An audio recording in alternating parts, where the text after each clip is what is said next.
আসসালামু আলাইকুম রহমতুল্লাহি ওয়া বারাকাতুহু। কিষান বাড়ি থেকে আমি মোহাম্মদ সাদ্দাম হোসেন। সবাইকে শুভ সকাল।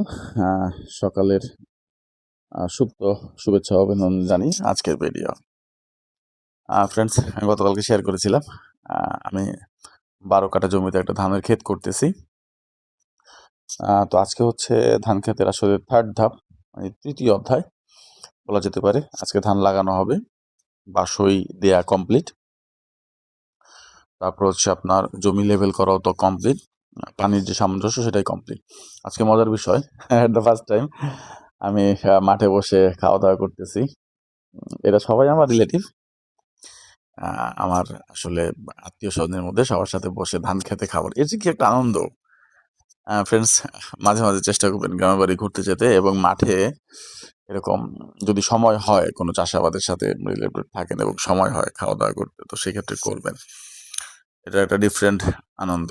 এটা আসলে বলে বোঝানো যাবে না যে এটার এক্সাইটমেন্টটা ঠিক কতটুকু।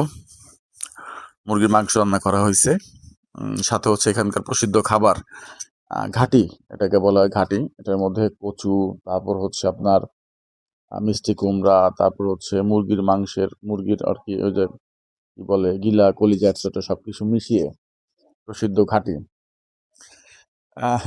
এটাকেই বলা হয় আসলে বাসই দিয়ে, বাসই দেওয়া মানে হচ্ছে জমিটাকে লেভেল করা। এই দেখতেই পাচ্ছেন জমিটা আস্তে আস্তে লেভেল হয়ে যাচ্ছে, এটাকে বাসই।